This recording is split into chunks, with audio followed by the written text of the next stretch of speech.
Ridiculous questions. Meticulously debated. This is Tell Me I'm Wrong. Well, I was happy just last night. I've been losing sight. Citing all the falling fights. What is this if this ain't right? Back again, the monster rights. Losing life until that night. Life never let him lie. Light is my far past his way.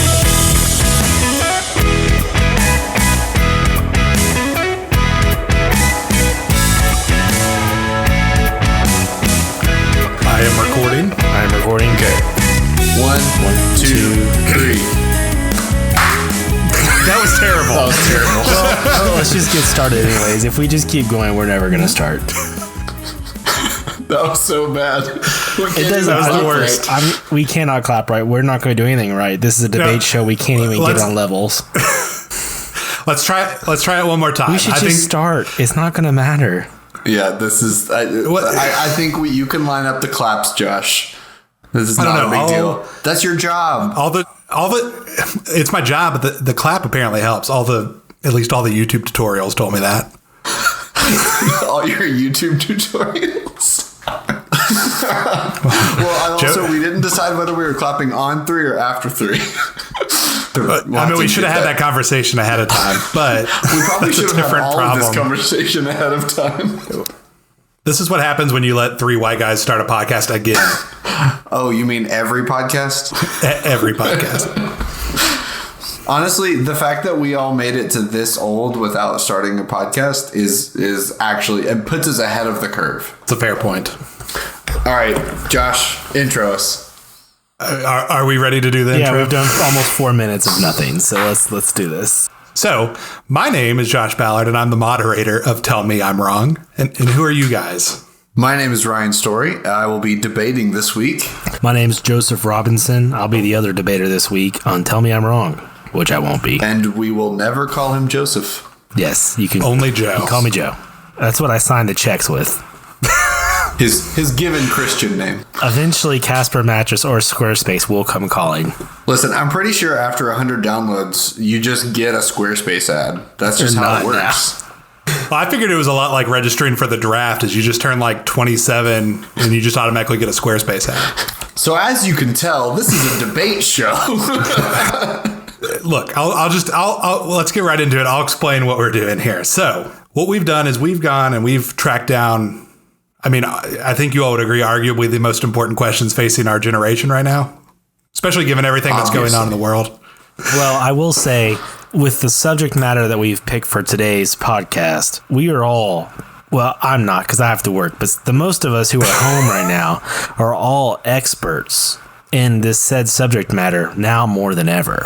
So what we figured we'd do, I'll explain this real quick and explain the topic for us. So we looked at, if you've been on Twitter, Instagram, God forbid you've been on the hellscape that is Facebook right at this moment, you've likely seen one of these quarantine house posts. You've got like 8 houses, 5 celebrities in each. It's usually like one really good one, like Jennifer Lawrence is there, and you're like, oh yeah, like, hell yeah, I want to be in that house. I would definitely go to that house. Right? It's the end of the world. Maybe she's desperate. Oh, but bad news, one of the Property brothers is there too, and they get what they want. So, no Jennifer Lawrence for you. You get to hang out with O.J. Simpson and Jay Leno. So, like, it's really just a crapshoot. None of them are good. None of them are bad. You just have to pick whichever one tickles your fancy. So we decided to, instead of doing that, because like I feel like that's a pointless exercise and nobody really cares about it, we decided that we would simply try to determine, in the world of television, what would be the absolute worst quarantine house you could be stuck in. Basically, what is the one where you would choose coronavirus over the house?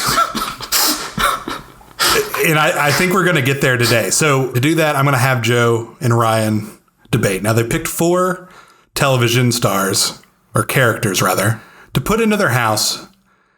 I'm going to have them introduce those one by one. We're going to have a little bit of debate, possibly lose our friendships, and then I'm going to pick a winner at the end of all this. So this is like when you play board games with your spouse. There's a good chance that one of you aren't going to speak to the other for a good while.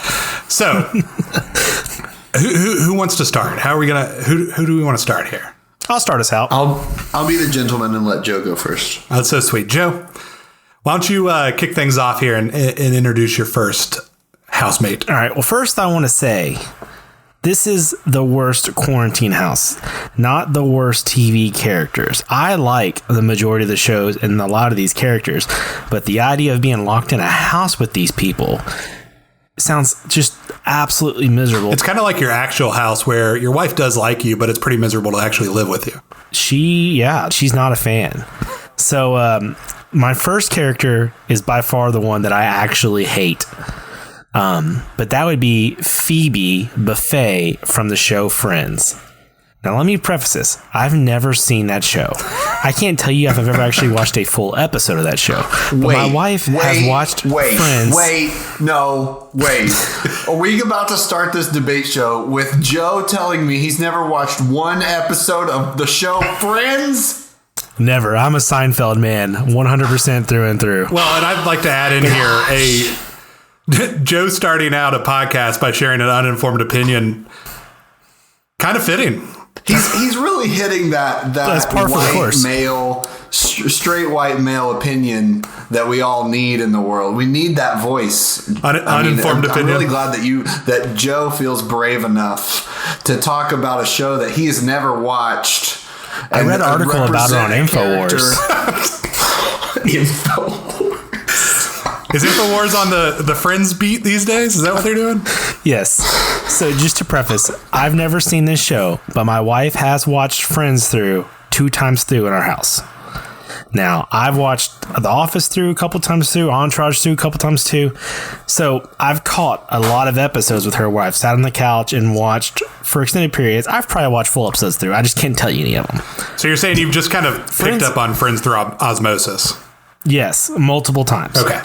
Cultural osmosis. Courtney Cox is great. Jennifer Aniston's great.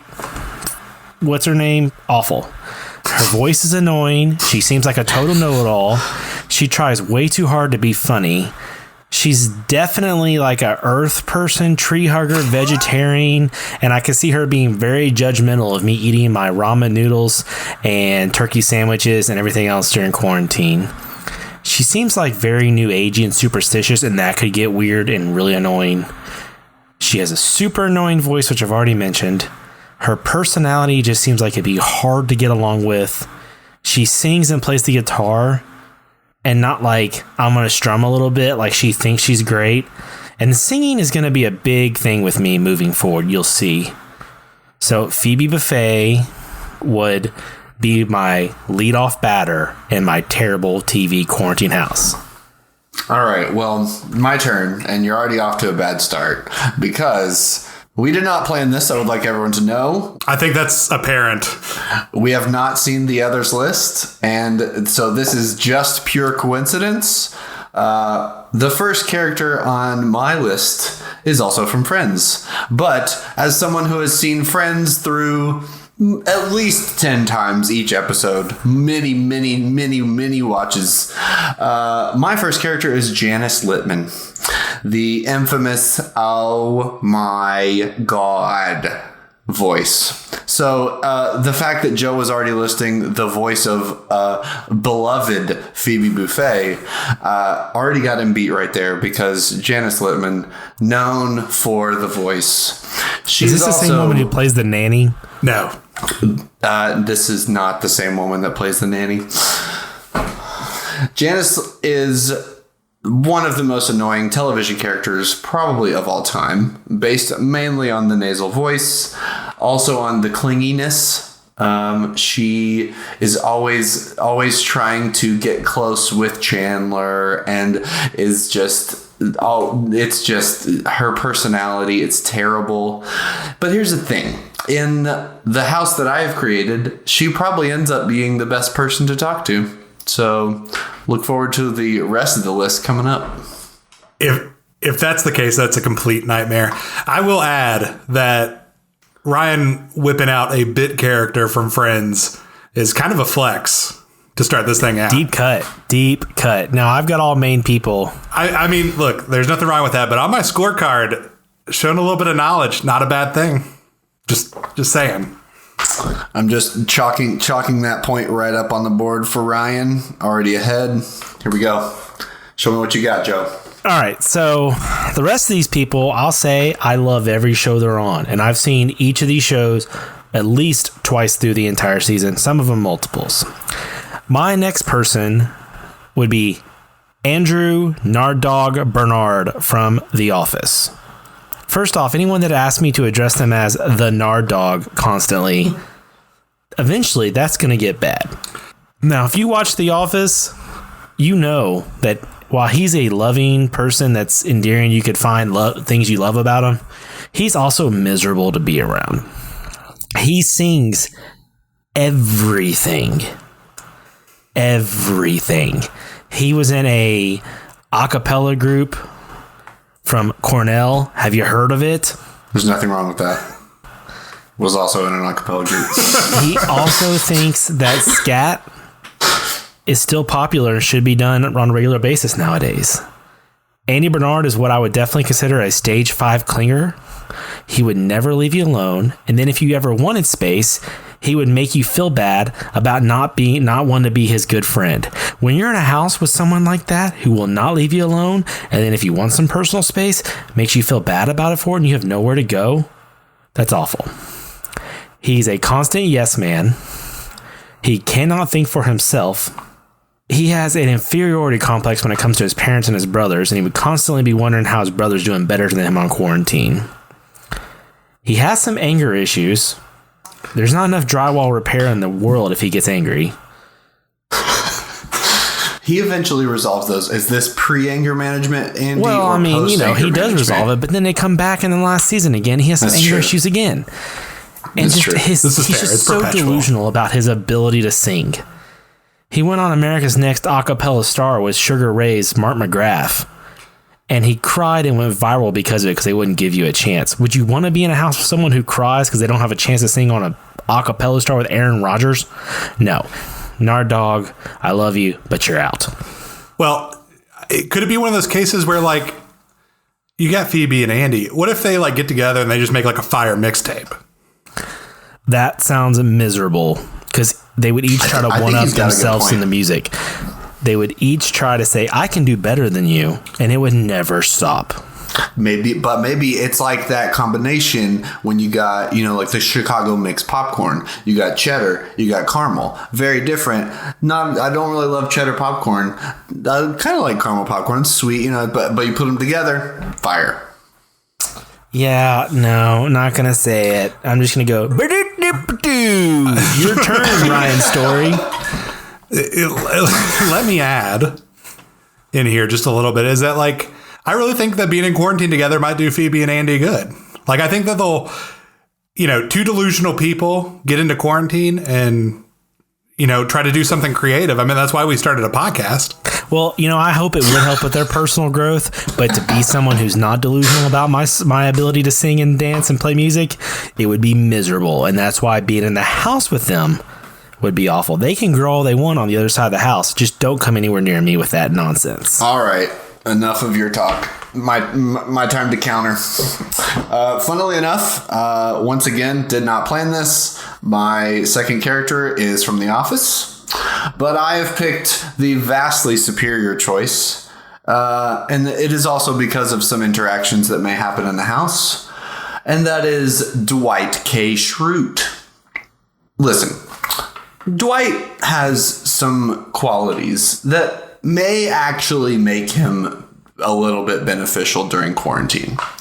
But the fact that he would still be selling paper at 5 a.m, trying to talk to all his businesses that are actually closed. He would never believe the news. He would think that he needs to conduct his own surveys and would be completely convinced that all of these people that are getting infected are weak and that he is immune. He would honestly probably monopolize on the mask industry and start making like paper masks or something because he loves to just exploit people.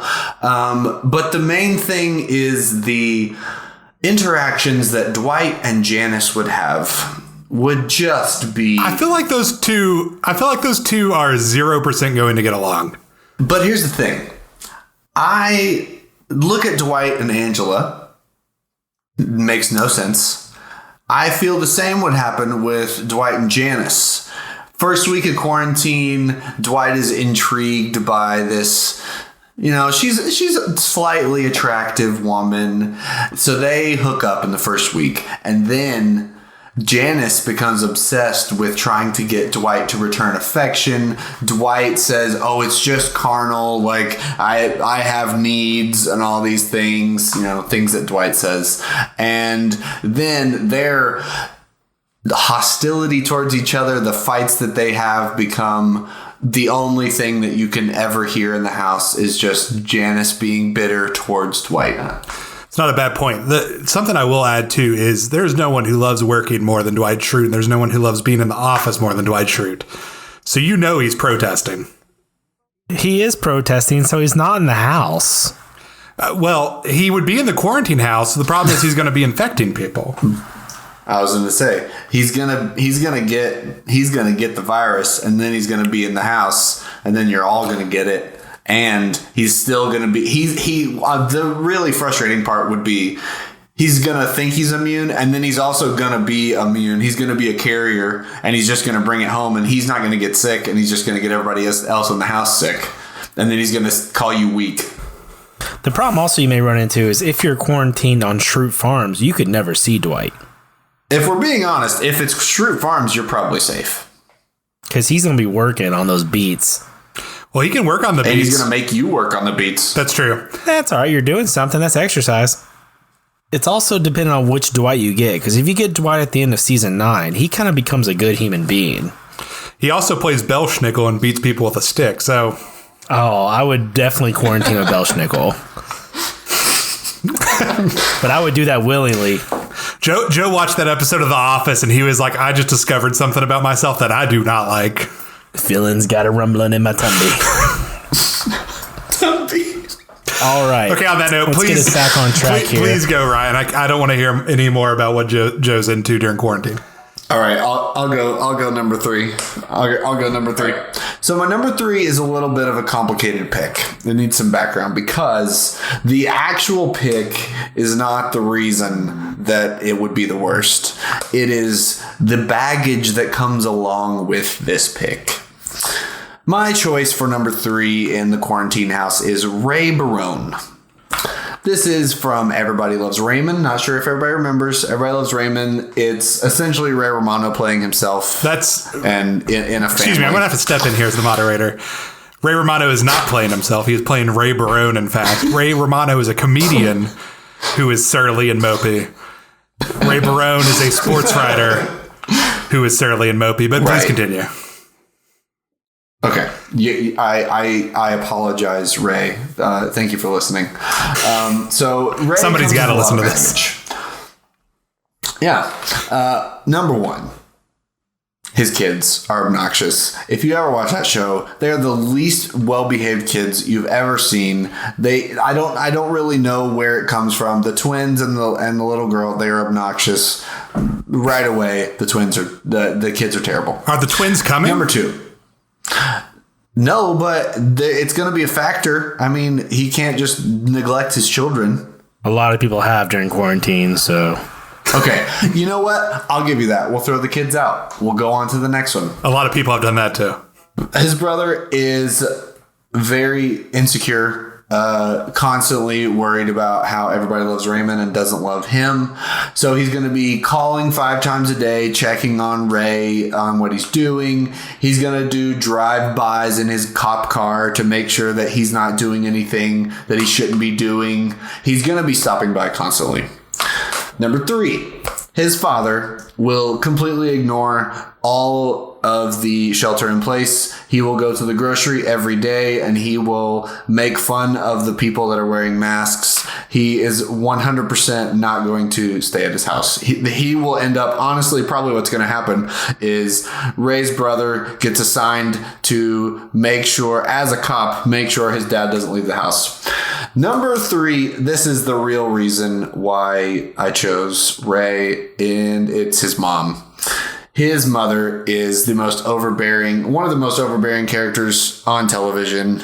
But Ray Barone's mother, Marie Barone, she is not going to be stopped by any sort of shelter in place. She will come over. She's going to sneak in the house and try and clean. She's going to bring food. She's going to be over there constantly, and she's going to be nagging, and she's going to be she will never go away. And not to put. Did you have a point? Not to poke holes in your debate here, but you just said that she's going to bring in the house, but she is cleaning. But she's also around Frank, who is 100% going to get corona, and she's going to be continually nagging, continually saying, you're not doing a good job. You need to be taking care of my son. He has a weak constitution. It's not about the Ray side. It's about you. She's not taking care of me, because I'm in the house with Ray. That's my point here. But I will. Given the state of print media, I would imagine that Ray's also been laid off. And listen, he's already mopey. That was my last point. He's not only a whiner, he is going to make you read his articles about how COVID is affecting sports and all these things, and he's going to want you to critique his articles. And listen, I love to help out a friend, but the last thing that anybody wants to do during quarantine is read somebody's article. My only concern is we're locked in this house with 4 people. So if we're locked in this house, these other people aren't going to be able to come in. And he could kind of come out of his shell in a quarantine house because he's alone. He'll be able to live free. He's no worries. He's Ray, man. He's just give vibing. me your pick. We'll see if you can counter. The next one, if you're going to count hanger-oners, he'd have quite a few. But my next person would be none other than Ted Theodore Mosby from How I Met Your Mother. Yes. If people are coming along, that Lily and Marshall are going to show up in that house as well, which means Barney is going to show up in that house as well, which means Robin's probably going to show up in that house as well, because you can't get them alone. But anyways, why Ted would be bad? He's a crybaby. I mean, good God, he told a story about how he met his mother, how he met his kids' mothers for 7 years. Get to the point already, man. And then at the end, she died. Sorry, spoilers, but come on, it's been on long enough. He's just so self-centered and delusional about what he is, and it's all about Ted. He definitely is a type that thinks he's much, much funnier than he actually is. And it's just that would get, how many mysteries would the Mosby boys try to figure out during this quarantine? The Mosby boys would be on the case to figure out where the quarantine virus came from. He would try to mansplain everything in the house to you, because he's obviously smarter than you are, and he would tell you the whole time the house you're living in, how it was designed architecturally wrong, and then complain about how you had to make the decisions for the architecture design. But here's my counter. Here's my counter for Ted, though. He is Mr. Prepared. He is always prepared for the storm. He is always trying to get ready for things that come. So I feel like he's going to be one he's stocking up on food. He's using a mask. He's taking care. He's taking care of the house. I don't need to stock up on food. I can go to the grocery store. But listen, he's the guy who's thinking. He's a Boy Scout. He's always getting ready. So I don't know about the Ted choice. I don't know. These are also good points, but I also know that he would get locked up in quarantine and get nostalgic, and then he'd inevitably download Tinder, and then he'd inevitably try to sneak out of the house and try to make it a big romantic story that's like, hey, this is the time I snuck out of the house, contracted a deadly virus, and killed everybody else I was quarantined with. But hey, I got a 2-episode arc out of this relationship. He'd spend the whole episode trying to convince us that it'd be okay to let this girl come over to the house because there's a good chance she would be future Mrs. Ted Mosby. He's sure of it this time. No, it'd be miserable. And then can you imagine if she did come over and it didn't work? I'd have to live in that house for 6 weeks with him and hear about how his heartbreak and he's never going to find. He couldn't even find a woman in his city as big as New York City. Oh, it'd be awful.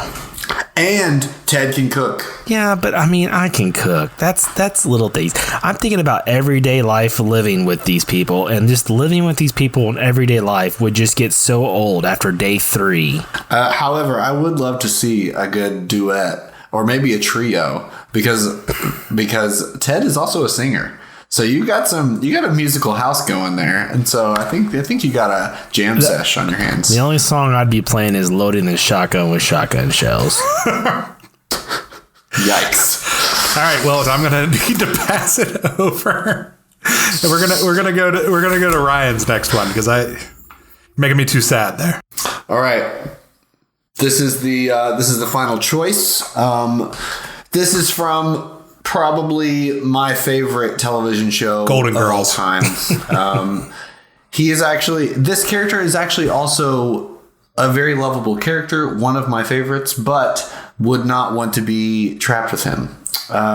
This is Mr. Chris Traeger of Parks and Recreation, Mr. City Manager. I do want to specify this is listen, Chris Traeger is annoying all the way through the whole thing just because of his neediness and his insecurities, but pre Dr. Richard Nygaard, Chris Traeger, before the therapy starts, you are going to be seeing just struggle upon struggle, mood swing upon mood swing. He's going to start the day, wake up, run 10 miles, come back, cook an all vegan breakfast, and make you feel guilty for eating your Eggos for the 3rd day in a row in your bathrobe, while he does 1,000 sit-ups. And he's going to continue cooking vegan meals. And then while he feels great in the morning, in the afternoons, when it's rainy like today was, he's going to start feeling lonely, and he's going to really start gripping the reality of that he might die from this virus. Just the fact that he's going to be facing mortality every day, it is going to be exhausting. I also think the interaction between Chris Traeger and Ray Barone would be one that you could write a book about. Talk about opposite ends of the spectrum. And I just think Chris Traeger might be one of the most ill-equipped humans to handle being isolated from his friends and from his job that exists in the TV universe. And I don't think there's much arguing it. So I'm gonna rest my case on Chris Traeger.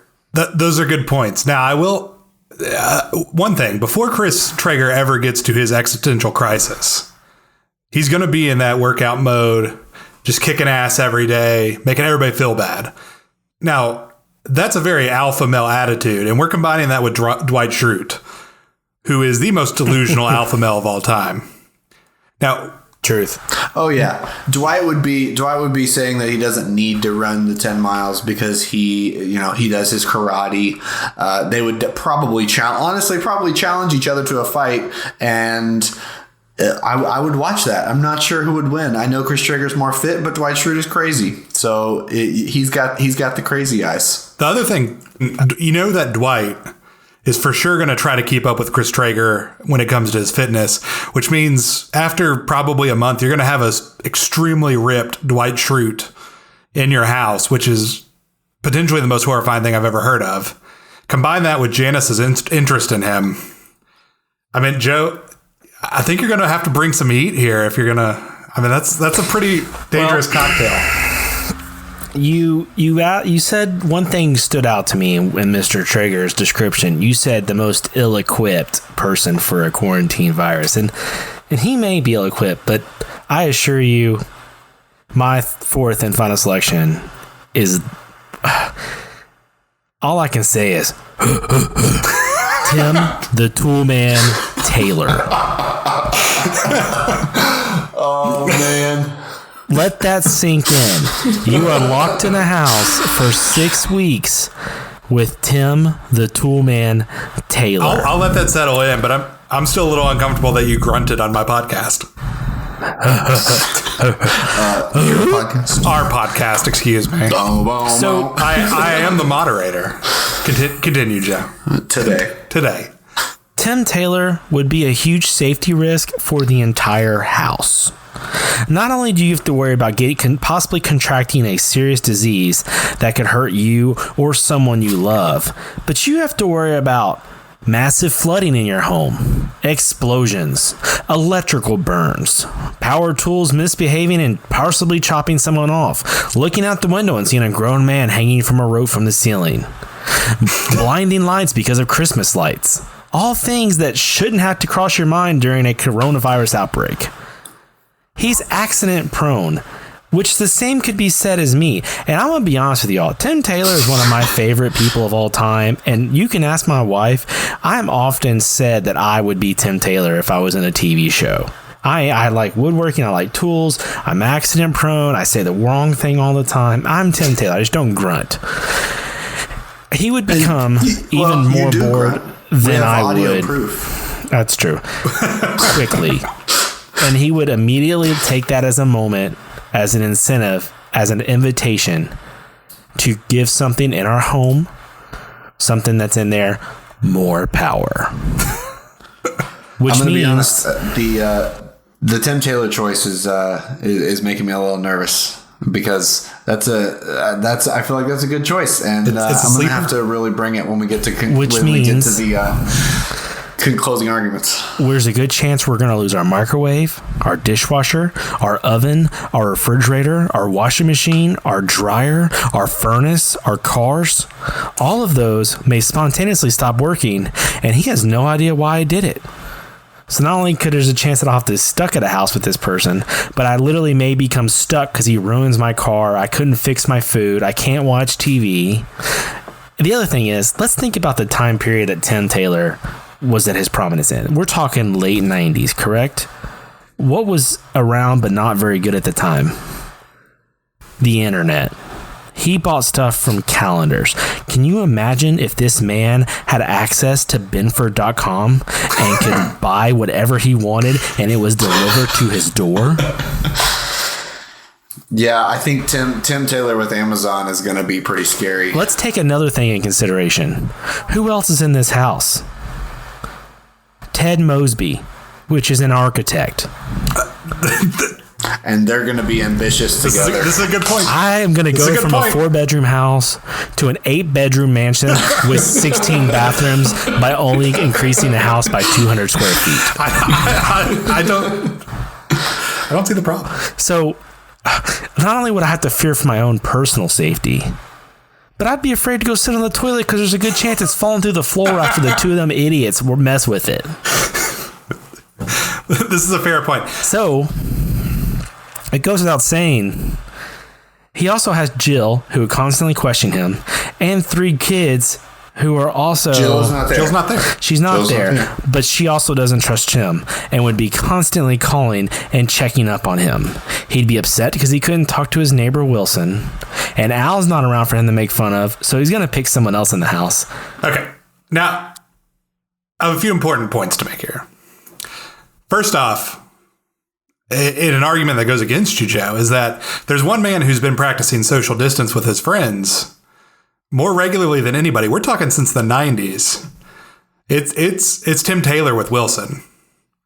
I mean, we're talking at least 6 feet of space here with a fence in between. Talking to someone who's watched this series through 4 times, that's not even exaggeration. They do not practice 4 feet. They practice about 18 inches to 2 feet. They have a privacy plank style fence that is 6 feet tall to 6.5 feet tall. It's not that tall because they can look over it. It's definitely not regulation. Let's say it's probably 5.5 feet. Their noses are able to pass through that fence. They're passing respiratory droplets like mad, and they are no more than 2 feet away. Objection. I feel like this is off topic. Because Wilson is not there. This is not... Well, Wilson's not in the quarantine house. He's in the quarantine house next door. But he said he practiced social distance. I'm going to say Tim does not practice social distance. He constantly comes up in your space and whispers or talks to you super close. He sneezes, he burps, everything everywhere. He's going to be putting respiratory droplets on every surface of that house. And can we talk about how much germs he's spreading with? All the germs. I will also add, look, I know Joe's a tool man. Joe the Tool Man Robinson, but so is my father. That's right, baby. And one thing that I know that, men over the age of 30 that are tool men is that, listen, there could be a worldwide pandemic, but as long as the Lowe's is open, they're going to be there and they're going to live there. My dad has long said that his dream is to retire someday and work at Lowe's. That's his happy place. And I know that's Tim Taylor. Well, I'm sure there's a Binford store. Home Depot and Lowe's. He's Harry's Hardware. Okay. He's going to Harry's Hardware. Which is even worse because he's a small place. They're not cleaning. Harry's not cleaning. No. And they're not practicing social distancing either. And I will add to that too. Not only is he going to Lowe's, but given what we know about Tim Taylor, I feel like him and Phoebe Buffet there's going to be some issues there. Oh, 100%. Either they're going to get real close or they're just going to completely offend each other immediately, and it's going to be explosive. Yeah, I think just the political divide between the gulf between Phoebe and Tim Taylor is going to be fascinating. And you can also see Andy trying to be accepted, asking Tim to teach him how about tools. Andy's going to get hurt or ruin something. I think you could also define Andy and Ted as accident prone.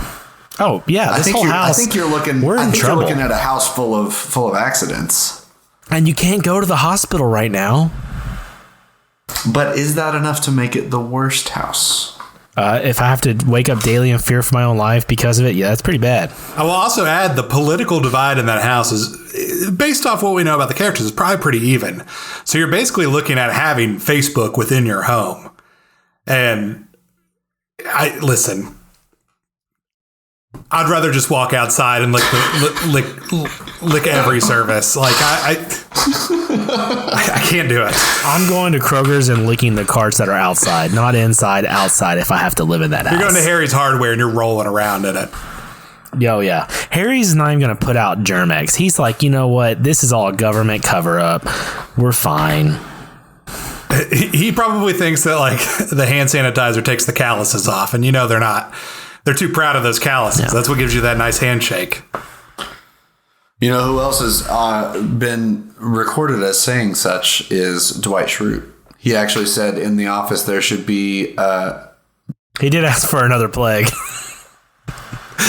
He said, there's too many people on this world. We need another plague.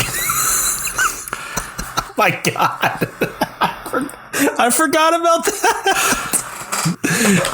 All right, Josh, are we ready for closing arguments? Yeah, I feel like up to this point we've had a pretty solid debate here. It's really hard to think about. So how about we take a second here? We're going to step into the moderator's office, pay a few bills, take care of our finances, and then we'll circle back up and we'll figure this all out. Sounds great.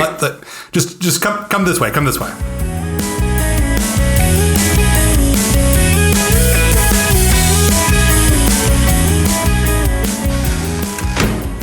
So, Josh, who have we got on our give me just a today? second here. Who are we paying our respects to? Let me. I got to find the drawer. Josh, this office is empty. You're not even sitting at a desk. It's just a chair in the middle of the room. There's literally just a chair. No, Josh, listen. What have you been doing? Listen, I'm aware that my moderator's office is in my existential crisis. So you're just gonna have to bear with me. It's empty in here and lonely. Okay, here we go. Josh, do you have it? Is there any way actually to? I got the file. I have our mail here. Let me open it up and see who we've got this week. Joe, I don't think you found Josh, anything. You don't have anything. Yeah, listen, this is a waste. Look, maybe we did. This is actually costing us money. Yeah, I realize that now.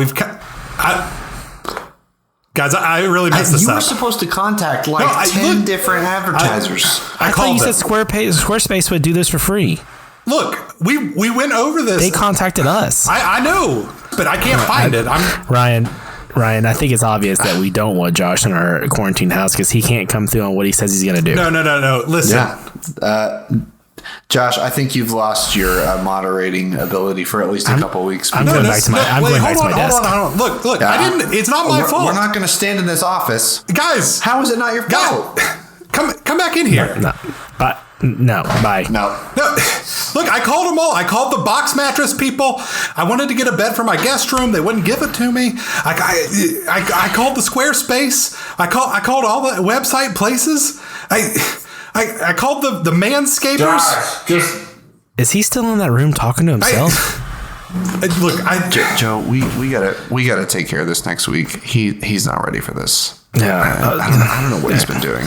All right, hey, Josh, come on, man, let's get this going for real. Josh, just close the door. It's an empty room. Okay, I'm sorry, guys. I'll try better next week.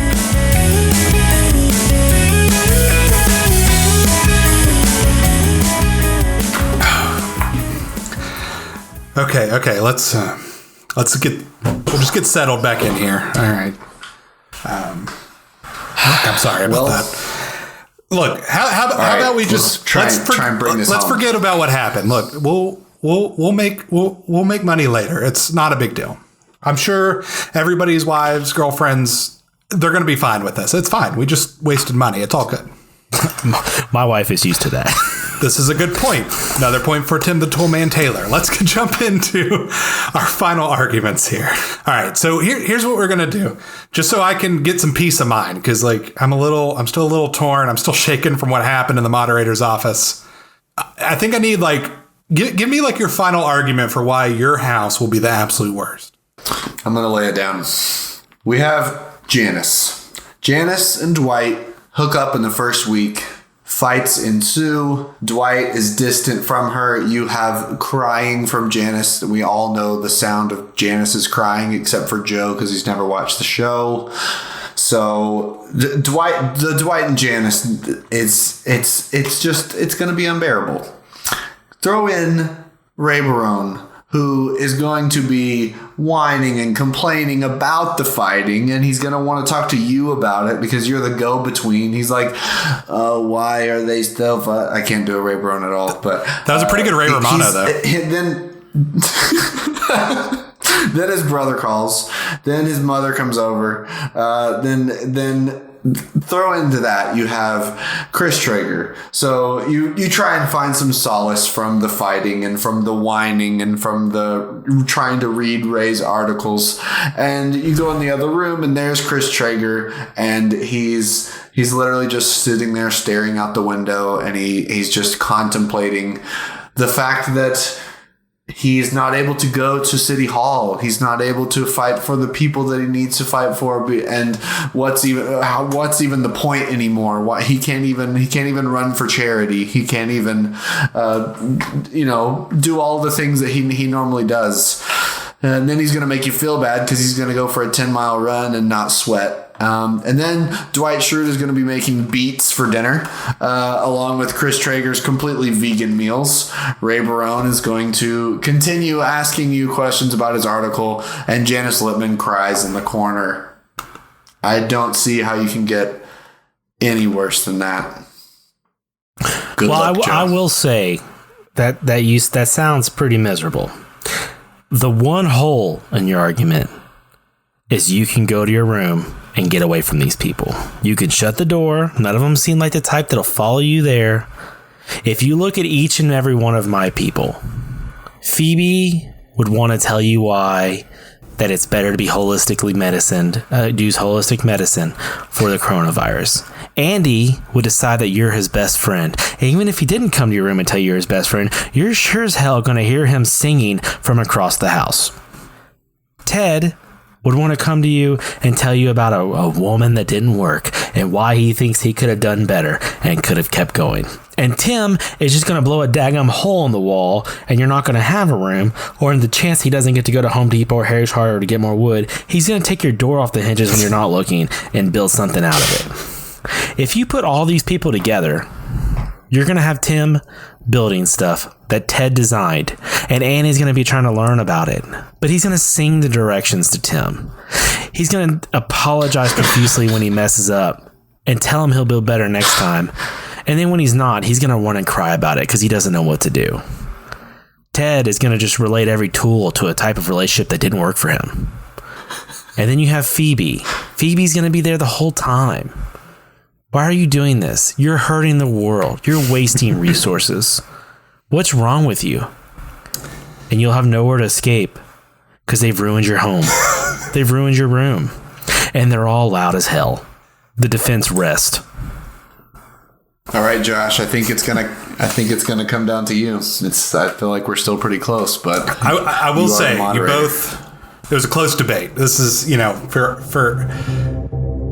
for what it is. I was pretty impressed by both the arguments. Now, just looking through it, I mean, both of you have pretty combustible houses.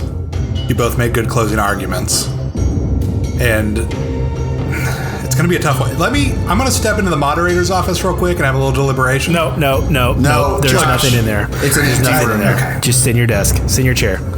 Okay. Well, let me ponder this for just a second. Okay. I think I've got it. Just purely due to the fact that you so expertly explained the many ways that your life is going to be a living hell in this home. Not to mention that these other 4 people would have to live with you. I'm going to have to give this one to Joe Robinson. Oh, get some. Look, I felt pretty good about myself until we got to the last one, and I think the Tim the Taylor choice was the choice that sent it over. And as a good debater will do, I tip my cap to you, Joe Robinson. Excellent debate, excellent choices, and as always, one winner. No winners. That's true. Yeah. We're always going to have a winner at the end of this show, but I think it's fair to say that nobody won by wasting their time listening to the 3 of us talk. But that's very nonetheless, true. That's going to be our first T-shirt. Nobody wins. Everybody listens. Nobody wins. Look, there it is. Is that our sign off? I like that. So look, I think it was a great showing. We're going to have to do this again. We're going to have to see who ends up being the ultimate winner. Maybe we'll switch spots and see how it goes. I'll jump in and debate a little bit. You all will become moderators. Hopefully you'll have a better office than I do. And I think we're just going to have to keep this up. But in the meantime, we want to thank everybody for listening to the show. All 10 of you. I hope it's 10. If we got one download. At the very least, we have at least 2 people here, because I'm sure one of us was barely listening this whole time. I bet I could guilt my wife into listening to it. I don't know, man. That's true. What are we at? Like 45 minutes? Ooh, it's going to be tough. Yeah. But thank you to anyone who's listening. We have really enjoyed making this, and we're really excited to come back again and ridiculously debate. What was it? We're going to ridiculous questions meticulously debated. We're gonna continue to give you ridiculous questions meticulously debated. In the meantime, listen. If you want to be one of the 5 people, once again, optimistic. If you want to be the one person who's going to tweet us with hashtag TMIWpod and tell us what your quarantine house is, we'll retweet the one that we get.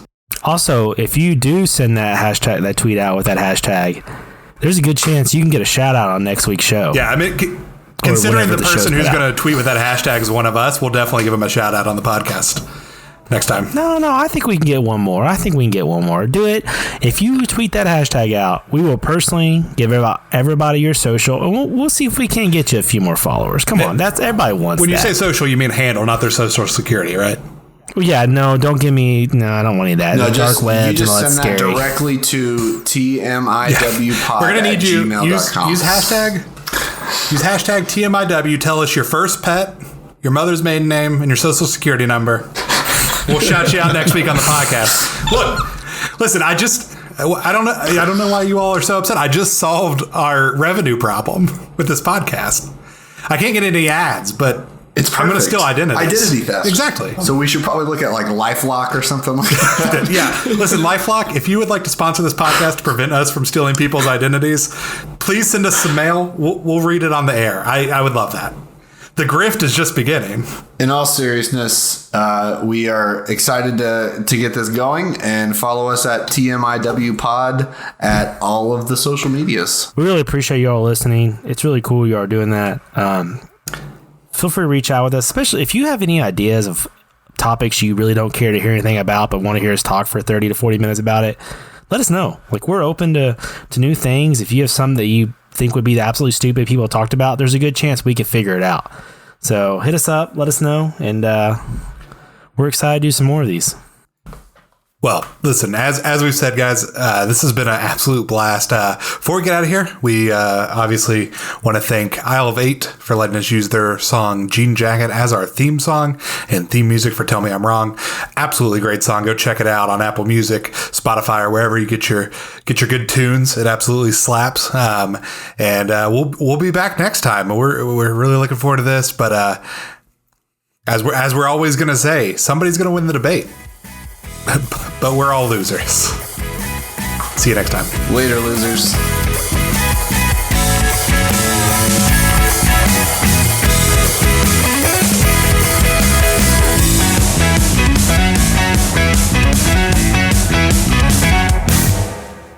Go Cates.